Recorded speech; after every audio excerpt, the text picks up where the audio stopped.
నేను మొన్న ఒక వీడియో అయితే పెట్టాను కదా, మీ చుట్టాలకి బట్టలు కుడితే మీరు డబ్బులు తీసుకుంటారా లేదా అని చెప్పేసి. ఆ వీడియో కింద ఒక సిస్టర్ ఇలా కామెంట్ పెట్టారు, తీసుకోకపోతే మనకి ఎక్కడి నుంచి వస్తాయి సిస్టర్ అని చెప్పేసి. తీసుకోవాలండి. నేను కూడా అందరి దగ్గర తీసుకోను, కానీ కొంతమంది దగ్గర తీసుకుంటాను.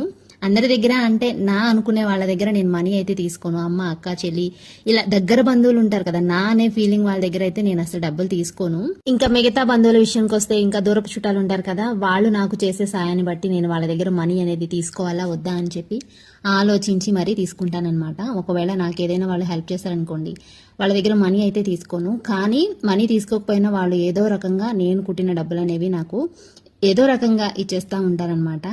నేను కూడా మీరు ఫ్రీగా కుట్టొద్దు, మనం కుట్టినప్పుడు విలువ ఉండాలంటే మనీ అనేది తీసుకోవాలనే చెప్తాను సిస్టర్.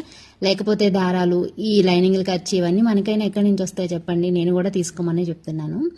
ఈరోజు వీడియోలో హుక్స్ పట్టి, కాజా పట్టి ఎలా స్టిచ్ చేసుకోవాలి అనేది చూపించాను. వీడియో నచ్చితే ఒక చిన్న లైక్ చేయండి. మరిన్ని వీడియోస్ కోసం మన ఛానల్ని సబ్స్క్రైబ్ చేసుకోండి.